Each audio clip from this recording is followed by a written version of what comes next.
राधे कृष्णा। जय बोलो गंगा मैया की जय। जय बोलो आज की आनंद की जय। जय बोलो आज की आशीर्वाद की जय। जय बोलो हिमालय पर्वतराज की जय।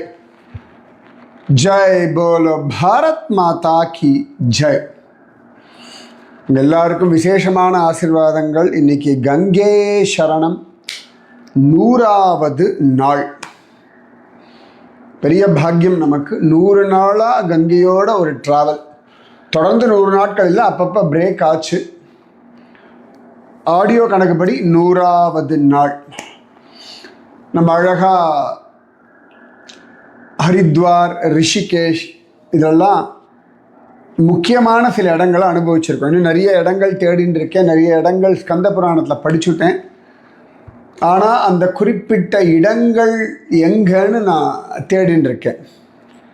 ஸோ அதனால் இன்னும் ஹரித்வார், ரிஷிகேஷ் பூரணமாக முடிக்கலை. அதாவது இப்போ யாத்திரை போகும்பொழுது என்ன பண்ணுவோன்னா, எல்லாத்தையும் காட்டுறதுக்கு சமயம் இருக்காது. ஓரளவுக்கு என்னெல்லாம் முடியுமோ காட்டுவோம். அந்த மாதிரி இந்த ஒரு வர்ச்சுவல் யாத்திரை இல்லாட்டி ஒரு மானசீக யாத்திரையிலையும் என்னெல்லாம் முடியுமோ அந்த மாதிரி காட்டிட்டு போயின்ட்டுருக்கேன்.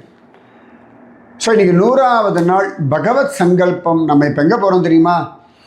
ஹரித்வாரை தாண்டி, ரிஷிகேஷை தாண்டி இப்படியே போனோம்னா இமயமலை ஏறும் பொழுது வர முதல் பிரயாகை தேவப்பிரயாகை.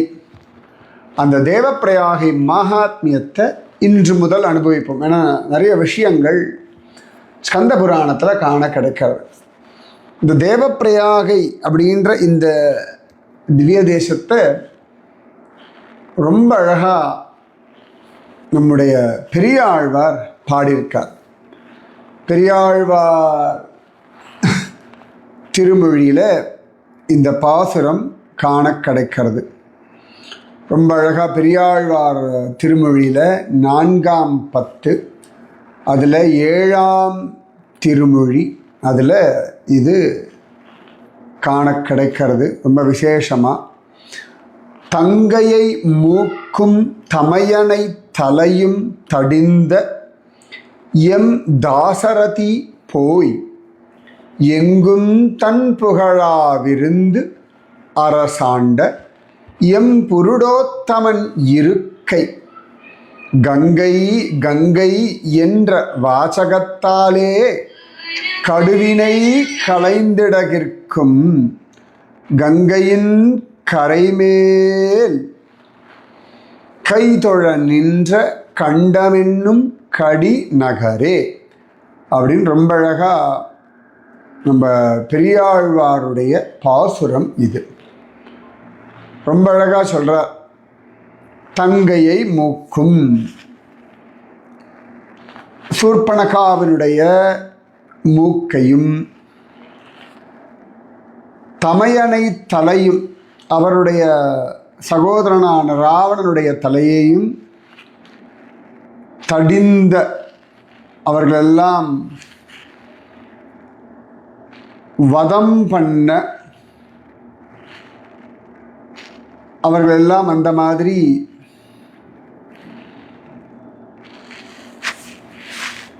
அவர்களுடைய தவறுகளுக்கு தண்டனை தந்த எம் தாசரதி, அந்த தாசரதி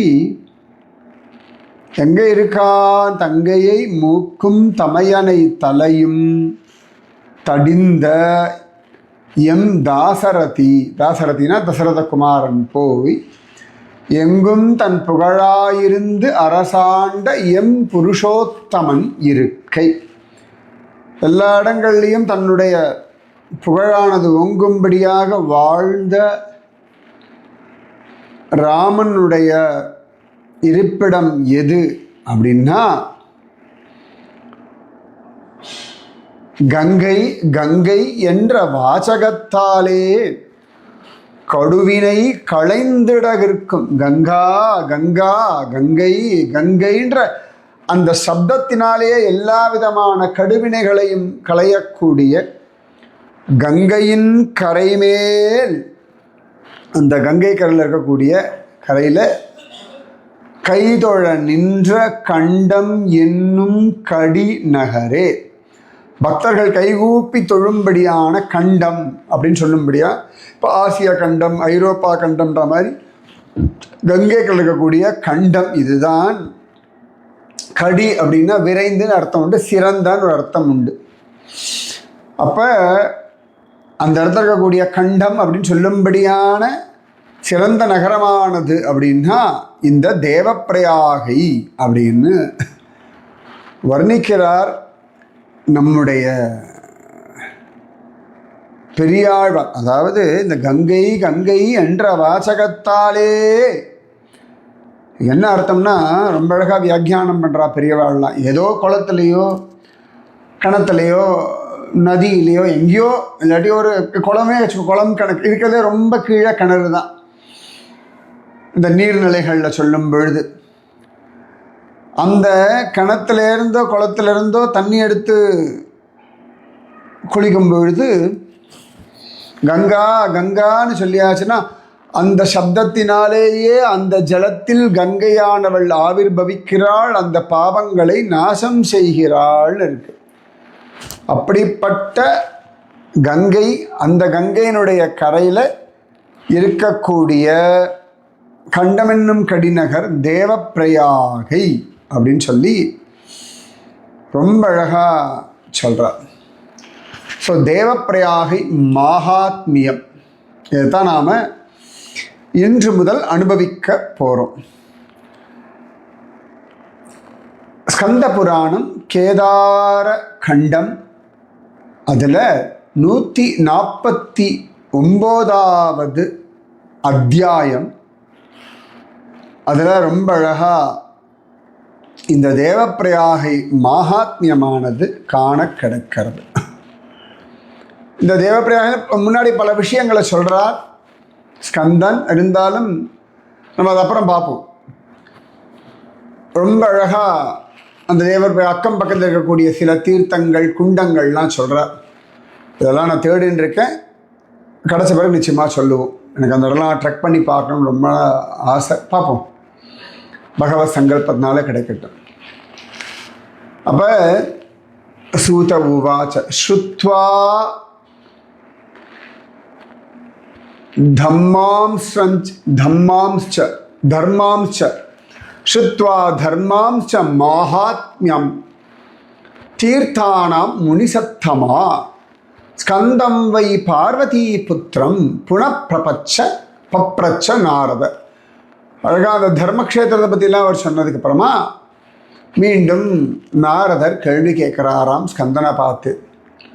நாரத உவாச்ச ஸ்ருதாஸ்த்வயோதிதா தர்மா மாஹாத்ம்யானி ஸ்ருதானி வை ஷம்சமே தேவசார்தூல யத் ப்ருச்சாமி பவாபஹம் பிரஸ்னவாக்யம் மகாபாக புனாதி ச ஜகத்ரயம் வக்தாரம் ப்ருச்சகம் வாபி ஸ்ரோதாரம் பகவத் பிரிய ஸ்வல்பாத்வை தர்ஷனாத்யஸ்ய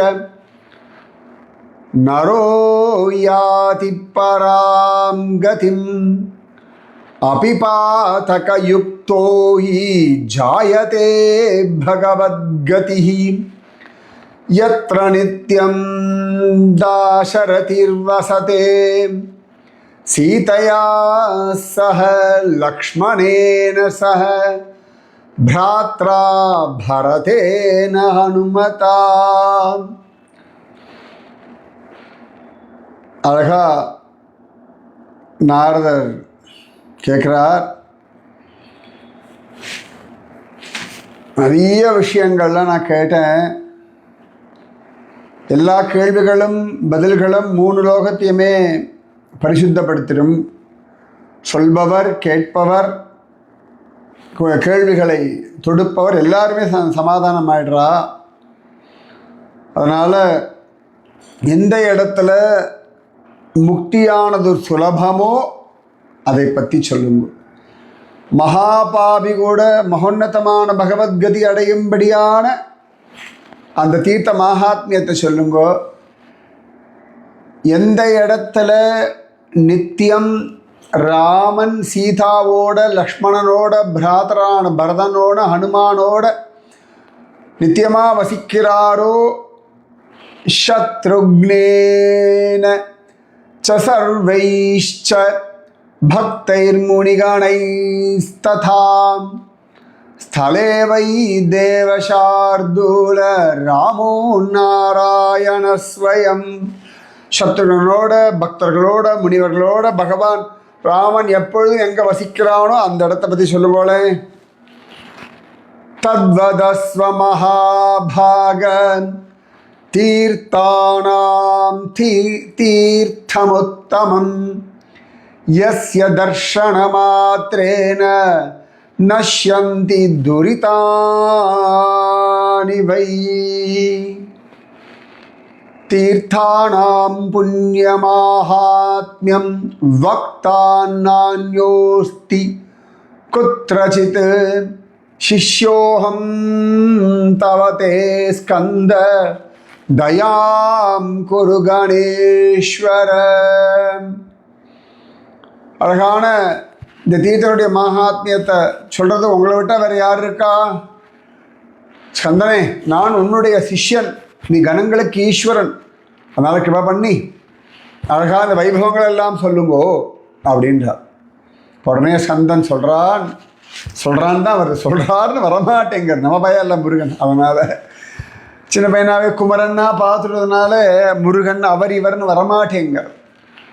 தன்யோசி முனிஷார்தூல பக்தோ நான்யோ பவாத்ருஷः யஸ்யேயம் நைஷ்டிகீ புத்திः ஜாதா வை தீர்த்தசேவனே யத்ர சந்நிஹிதோ ராமः தத்ததாமி மகாமுனே நானாரூபேன பகவான் மாயையா பஹுரூபயா. அப்புறம் ரொம்ப அழகா ஸ்கந்தன் சொல்கிறார், ஏ முனிசிரேஷ்டனே, நீ ரொம்ப தன்யமானவர். உன்னை போல வேறு யார் பக்தன் இருக்க முடியும் உலகத்தில்? எவ்வளவு அழகா தீர்த்தங்களை பற்றி தெரிஞ்சுக்கணும், புத்தி அவ்வளோ ஜோராக இருக்குது. எந்த இடத்துல ராமன் நித்தியமாக வசிக்கிறானோ அந்த இடத்த நான் வர்ணிக்கிறேன். பகவான் மாயையினால் பலவிதமான ரூபங்களை தரிச்சுண்டு பலவிதமாக வசிக்கிறான் அப்படின்னு சொல்லிட்டு சொல்கிறார். அயோத்தியா, மதுரா, காஷி, துவாரகா, சேதுபந்தக, காஞ்சி, கயா, குருக்ஷேத்திரம், பதர்யாஸ்ரமயேவ ச, கங்காத்வாரம் பிரயாகஸ்ச, மாயாக்ஷேத்திரம் ததைவ ச. பகவான் பல இடங்களில் மாயையுடைய பலத்தினால பலவிதமான ரூபங்களில் பலவிதமான இடங்களில் சாநித்தியத்தோடு இருக்கா. அதில் முக்கியமாக சொல்கிறார் அயோத்தியா, மதுரா, காசி, துவாரகா, சேதுபந்தனம்னா ராமேஸ்வரம், காஞ்சி, கயா, குருக்ஷேத்திரம், பத்ரிகாசிரமம், கங்காத்வாரம் அதான் ஹரித்வாரம், பிரயாகம், மாயாக்ஷேத்திரம், மாயான்னா ரிஷிகேஷ் சொல்லலாம், மாயாக்ஷேத்திரம் ததைவச்ச. இங்கெல்லாம் சுவாமி ஜம்முன்னு இருக்கார். இது எல்லாத்த விட உத்தமமானது எது தெரியுமா? தேவ பிரயாக தீர்த்தம் ச தீர்த்தானாம் தீர்த்தமுத்தமம். தீர்த்தம்னா வெறும் ஜலம்னு அர்த்தம் கிடையாது, அந்த இடத்து ரொம்ப பவித்திரமானதுன்னு சொல்லுவார்கள். அதாவது அயோத்தியா, மதுரா, காஷி, துவாரகா, ராமேஸ்வரம், காஞ்சி, கயா, குருக்ஷேத்திரம், பத்ரிகாசிரமம், ஹரித்வாரம், பிரயாகம், மாயா, 12 க்ஷேத்திரங்களை சொல்கிறார் பகவான். கரெக்டாக கண்டுபிடிச்சு பாருங்கோ.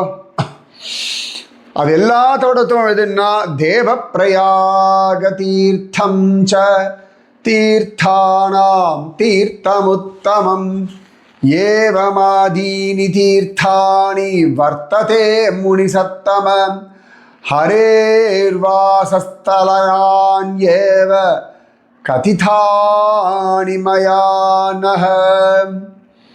ஹே முனிசிரேஷ்ட, இந்த இடத்துலலாம் பகவான் வசிக்கிறான்.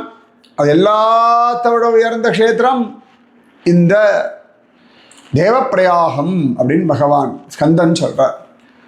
உடனே நாரத உவாச்ச த்வத்தஸ்ருதானி தேவேஷ மாஹாத்மியானி பஹூனி ச தீர்த்தானாம் பார்வதி புத்திர கஷ்டதானாம் மகாமதே விநாயாசேன தேவேஷ நரோ யாதி பராம் கதிம் யத்ர தேவோ ஜகன்னாதோ நித்யம் சந்நிஹிதோ பவேத் கதயஸ்வ பிரசாதேன யதி பக்தேஷு தே தயா ஷృణ్వన్ வை தீர்த்தமாஹாத்மியம் திருப்திர்மே ஜாயதே நஹி. இப்போ நாரதர் சொல்றார், ஹே பார்வதி புத்திரா, ஹே தேவேஷா, தேவேஷ், தேவர்களின் ஈசன் தேவேஷ், நல்லா இருக்குல்ல பேரு. இந்த கஷ்டங்கள்லேருந்து விடுவிக்கக்கூடிய தீர்த்தங்களுடைய மகாத்மியத்தை உங்கள்கிட்ட நான் கேட்டுன்னு இருக்கேன். எந்த இடத்துல ஜெகநாதன் நித்தியம் வசிக்கிறானோ, மனிதர்கள் பிரயாசமே இல்லாமல் நல்ல கதி அடைய முடியுமோ, அதை பற்றி தயவுசெய்து கிருப்பையோடு சொல்லுங்களேன். நீங்கள் இவ்வளோ சொல்ல சொல்ல எனக்கு போதும்னு திருப்தி ஆகலை, அவ்வளோ நன்னா இருக்குது, அவ்வளோ அழகாக நீங்கள் சொல்கிற விஷயத்தை அப்படின்றார். ஸ்கந்த உவாச்ச ஷృణு விப்ரவக்ஷ்யாமி தீர்த்தானாம் தீர்த்தமுத்தமம் யஸ்ய தர்ஷன மாத்ரேன ஹரௌ பக்தி பிரஜாயதே கங்காத்வாராத் பூர்வபாகே ஸ்ரீகங்கா அலகநந்தயோः சங்கமோ யத்ர தேசே து தேவப்பிரயாக சம்யகः தேவப்பிரயாக சம்யகः. நாரதா, அழகா தீர்த்தங்களில் உத்தமமான தீர்த்தமான இந்த இடத்த பற்றி சொல்கிறேன். இதை பார்த்தாலே ஹரிபக்தி கிடச்சிடுமா. யஸ்ய தர்ஷன மாத்ரேன ஹரௌ பக்தி பிரஜாயதே. இதை பார்த்தாலே ஹரிபக்தி வந்துடும்பா. கங்காத்வாரத்தினுடைய மேல் பாகத்தில் கங்கையும் அலகநந்தமும் சங்கமிக்கக்கூடிய இந்த இடம் தேவப்பிரயாகை அப்படின்னு இந்த இடத்துக்கு பெயர் அப்படின்றார். பார்த்தாலே வசத்தினா நிஜமாவே பெரிய பாக்கியம். இப்போ கூட என்ன தேதி, ஜூன் 17 நான் தேவப்பிரயாகை தரிசனம் பண்ணேன். நிஜமாவே மத்தியான வேளையில் பெரிய பாக்கியம். நினச்சி பார்த்துக்கிறேன். வரும்பொழுது போகும்போதெல்லாம் தேவப்பிரயாகையை பார்த்துட்டு இருக்கோம். யஸ்ய தர்ஷன மாத்திரேன ஹரோ பக்தி பிரஜாயத்தை. அப்பாடா, அவன் உங்களுக்கு நான் லைவ் வீடியோ போடுறேன், உங்களுக்கும் அந்த தர்ஷனம் மாத்திரத்தினாலே ஹரிபக்தி கிடச்சிடும் அப்படின்னு சொல்லி ரொம்ப அழகாக அலகநந்தா பாகீரதி சங்கமமான தேவப்பிரயாகை அப்படின்னு சொல்கிறார் ஸ்கந்தன். வதந்தி முனைய சர்வே ஹரிபக்தி பராயணாக. தேவப்பிரயாகையில் இருக்கக்கூடியவர்கள் எல்லாருமே ஹரிபக்தர்களாக இருப்பார்கள். யஸ்ய தர்ஷன மாத்ரேன ஸ்மரணாதபி நாரத பாதகானி பிரணஷ்யந்தி பிரம்மஹத்யா சமானி வை.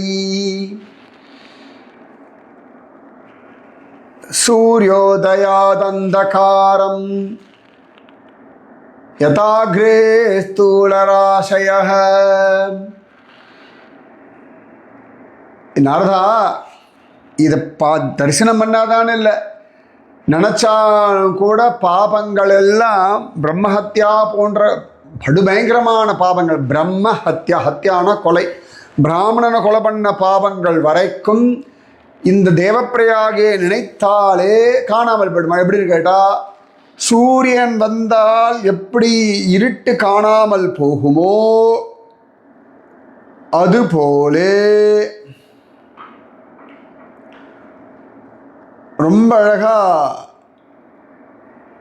நாரதர்கிட்ட ஸ்கந்தன் சொல்றார். சூரியனை கண்ட இருள் போலே.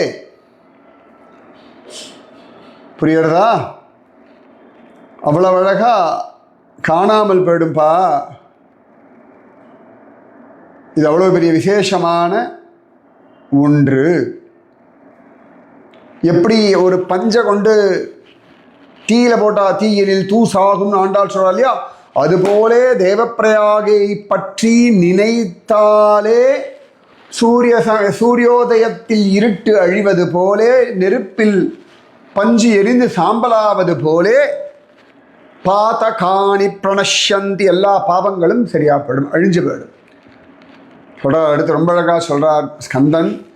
யதா நதீனாம் கங்கா ஹி பர்வதானாம் ஹிமாலயः அரண்யானாம் ததாரண்யம் நைமிஷாரண்யம் உச்யதே ஷிலானாம் ச யதா விப்ர ஷாலிக்ராமஷிலா கில தேவானாம் ச யதா விஷ்ணுः வைஷ்ணவானாம் யதா பவான் தபதாம் து யதா சூர்யோ நக்ஷத்ராணாம் யதா சசி சதுஷ்பதாம் யதா காவோ நராணாம் பிராமணஸ்மிருதः ததா வை சர்வதீர்த்தானாம் தேவதீர்த்தம் பிரசஸ்யதே அஹோ பாக்யம்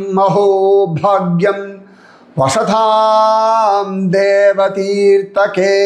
கந்தன் சொல்றார், அப்பா இப்படி நதிகளில் கங்கையோ, மலைகளில் இமாலயமோ, காடுகளில் நைமிஷாரண்யமோ, கற்களில் பாறைகளில் சாலிகிராம சிலையோ, தேவர்கள் எப்படி விஷ்ணுவோ, வைஷ்ணவர்கள் எப்படி நாரதரோ, தகிக்கக்கூடியவற்றில் எப்படி சூரியனோ, நட்சத்திர கூட்டங்களில் எப்படி சந்திரனோ, 4 கால்களில் கோமாதா எவ்வளவு உயர்ந்தவளோ, அது நரர்களில் பிராமணன் எவ்வளவு சிரேஷ்டமோ, அதுபோலே எல்லா தீர்த்தங்களிலும் விசேஷமானது தேவப்பிரயாகை. இதுக்கு மேலே நான் என்ன சொல்ல வேண்டியிருக்கு? இப்போ நினச்சா எனக்கு நெஞ்சு தழுதெழுக்கிறது, தொண்டை தழுதெழுக்கிறது. இப்படி ஒருபட்ட தேவப்பிரயாகையா? இந்த ஸ்லோகங்கள்லாம் ரொம்ப நாளாக நான் தேடின்னு இருக்கேன். பகவத் கிருபை அது இன்னைக்கு 100வது நாள் அன்னைக்கு வரணும்னு இருக்கு இல்லையா? இதான பாக்கியம். இதை விட வரணும் ஆசீர்வாதம் உங்களுக்கு வேணும். 100வது நாளைக்கு தேவப்பிரயாகை நீங்கள் எங்கே இருக்காளோ அங்கே வர்றது. அதனால் நீங்கள் இப்போ எங்கே இருக்காளோ அந்த இடத்துல தேவப்பிரயாகை இங்கே ஸ்மரிக்கிற இல்லையா, இதுவே அஹோ பாக்யம். அப்பா அஹோ பாக்யம் சொல்ல, அஹோ பாக்யம் அதாவது அஹோ பாக்யம் வசதாம் தேவதீர்த்தகே. யார் இந்த தேவப்பிரயாகை வசிகளோ அவர்கள்லாம் பரமபாக்கியமானவர்கள் அப்படின்றார். சொல்லிட்டு ஸ்கந்தன் சொல்றார், அஸ்மின் தீர்த்தே மகாபாக கிருதம் சர்வம் அக்ஷயம் தஸ்மா சர்வ பிரயத்னேன நாஸ்மின் பாபம் சமாச்சரேத். இந்த தேவப்பிரயாகையில் பண்ணக்கூடிய எல்லாமே அக்ஷயமாக மாறிடுமா, அதாவது எல்லை இல்லாமல் பன்மடங்கு பெருகிடும். அதனால் மறந்தும் தேவப்பிரயாகையில் எந்த விதமான பாவங்களும் செஞ்சிடப்படாது அப்படின்னு ஸ்கந்தன் ரொம்ப அழகாக தீர்மானமாக சொல்கிறார். யை கிருதம் பிண்டதானம் ஹி தீர்த்தே தேவப்பிரயாககே பித்ருகாரியம் முனிஸ்ரேஷ்ட கர்த்தவ்யம் நஹி வித்யதே. இந்த இடத்துல மூதாதைகளுக்கு பிண்டதானம் பண்ணால் அந்த மூதாதைகள் அவ்வளவு திருப்தி ஆகிடுறா. அதுக்கு மேலே அவர்கள் வேறு எதுவும் பண்ண வேண்டாம். அதாவது பண்ண வேண்டாம், இனிமேல் பண்ண வேண்டாம் அர்த்தம் இல்லை, அந்த அளவுக்கு நிச்சயமாக பலன் தரக்கூடியதுன்னு அர்த்தம். நிறைய பேர் என்கிட்ட கேட்பா, அங்கே பண்ணியாச்சே குறிச்சி ஊரில் பண்ணணுமா? ஊர்லேயும் பண்ணணும். வருஷம் அந்த ஆடி அமாவாசை, தை அமாவாசை, எல்லா அமாவாசை, அதுக்கப்புறமா அவளுடைய ஸ்ராத்த திதி, இதுக்கெல்லாம் பண்ணணும், தப்பே கிடையாது. சரியா? அப்போ தான் அவளை ஞாபகம் வச்சுப்போம். சொல்கிறார் நம்ம ஸ்கந்தன், சாதுர்மாஸ்யம் துயை ஸ்நாதம் தீர்த்தேஸ்மின் பிரவரே முனே தே வை ரகுவர சிரேஷ்டா பாக்யவந்தோ பவந்தி. சாதுர்மாசிய சமயத்தில் யார் அங்கே குளிக்கிறாளோ அவர்கள் ராம பக்தர்களாக பவிச்சுடுவார்கள் அப்படின்னு யாரு ஸ்கந்தன் சொல்றா. தேவை ரகுவர சிரேஷ்டா பாக்யவந்தோ பவந்தி. ரகுவரனுடைய சிரேஷ்டமான பக்தர்களில் முதலிடம் பிடிச்சிடுவாளாம். அஸ்ய தீர்த்தஸ்ய மாஹாத்மியம் வக்தும் சதமுகைரபி க்ஷமோ நஹி த்ரிலோகேஸ்மின் விந்தியதே முனிசத்தம. யாரால சொல்ல முடியும்பா இந்த அழகான தேவப்பிரயாகை மகாத்மியத்தை? 100 முகங்கள் கொண்டவர்களால் கூட சொல்ல முடியாது என்றார். சதமுகை ரப்பி, யார் அது 100 முகம் தேடி கண்டுபிடிங்க. அப்புறம் நேதிக்காட கேள்வி, அந்த ராஜக்ஷ்மா இல்லையா, ராஜயக்ஷ்மாவா என்ன சொன்னேன், அதான் டிபி ஒன்று. அதுக்கப்புறமா இன்னொன்று கேட்டிருந்தேன், காலவர் ரிஷி, அவர்களுடைய தபஸுக்கு தான் திரிவேணி காட்டில் அந்த ரிஷி குண்டத்தில் கங்கையும் யமுனையும் சங்கமிக்கிறார்கள். இந்த காலவ ரிஷி விஸ்வாமித்தரோட பிள்ளை, விஸ்வாமித்தருடைய சிஷ்யனும் கூட. சரியா, ஆயாச்சா? அடுத்த இதில் அந்த ஸ்லோகத்தை சொல்லிடுறேன். யத்ரவை ஜாஹ்னவி சாக்ஷாத் அலகநந்தா சமன்விதா யத்ர ராமஸ்வயம் சாக்ஷாத் சீதா சீதாச்ச சலக்ஷ்மணः. எந்த இடத்துல ஜாஹ்னவியான பாகீரதி அலகநந்தாவோட சேர்கின்றார்களோ, எந்த இடத்துல ராமன் சாக்ஷா சீதையோட லக்ஷ்மணனோட இருக்கிறானோ, அப்பேற்பட்ட தேவப்பிரயாகை தஸ்ய தீர்த்தஸ்ய மாஹாத்மியம் வக்தும் கோவா க்ஷமோ பவேத் சமமனேன தீர்த்தேன ந பூதோ ந பவிஷ்யதி. அப்பா அது அழகான வைபவத்தை நான் சொல்கிறேன். ராமன் இங்கே தான் இருக்கான். தேவப்பிரயாகிக்கு சமமான தீர்த்தம் முன்னாடியும் கிடையாது, இனி உலகத்தில் உண்டாக போகிறதும் இல்லை. வார்த்தை பார்த்துக்கோங்க. அவ்வளவு அழகான சமமனேன தீர்த்தேன ந பூதோ ந பவிஷ்யதி. தஸ்மாத் சர்வ பிரயத்னேன கலாவே ததுபாஸ்ரயேத் அஜ்ஞானஜ்ஞானதோ வாபி ஸ்நானமாத்ரேன நாரத சுத்யந்தி பாபினः சர்வே ஹந்தாரோபி தபஸ்வினாம். அதனால் கலியுகத்தில் எல்லாரும் போய் இறங்க வேண்டிய இடம் எதுன்னா தேவப்பிரயாகை. அதை பிடிச்சுக்கணும், அதுதான் கதி. மறந்து போய் அங்கே குளிக்கிறவாளுக்கு கூட எல்லா விதமான பாவங்களும் நாசமாகிடும்பா அப்படின்றார் யார், ஸ்கந்தன். தஸ்மாத் சொல்லிட்டனா. அப்புறம் மாசமாத்ரேனய கஷ்சித் ராமம் ஞாத்வா ஹிருதீஸ்வரம் ஸ்நானம் கரோதி கங்காயாம் நரோ நாகே மஹீயதே. அப்பா இந்த ஒரு மாதம் அங்கே தங்கி இந்த தேவப்பிரயாகில் குளிச்சுட்டு அழகாக ராமனை தியானம் பண்ணுறவாளுக்கு எல்லாம் கிடச்சிரும்பா. சரியா?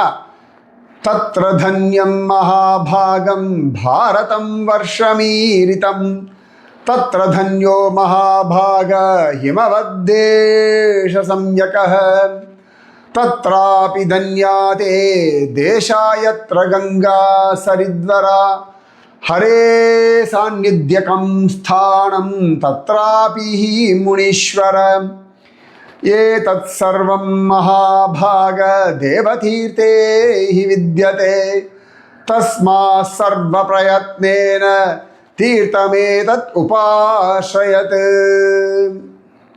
இந்த ஸ்லோகத்தோட அர்த்தம் நாளைக்கு சொல்கிறேன்.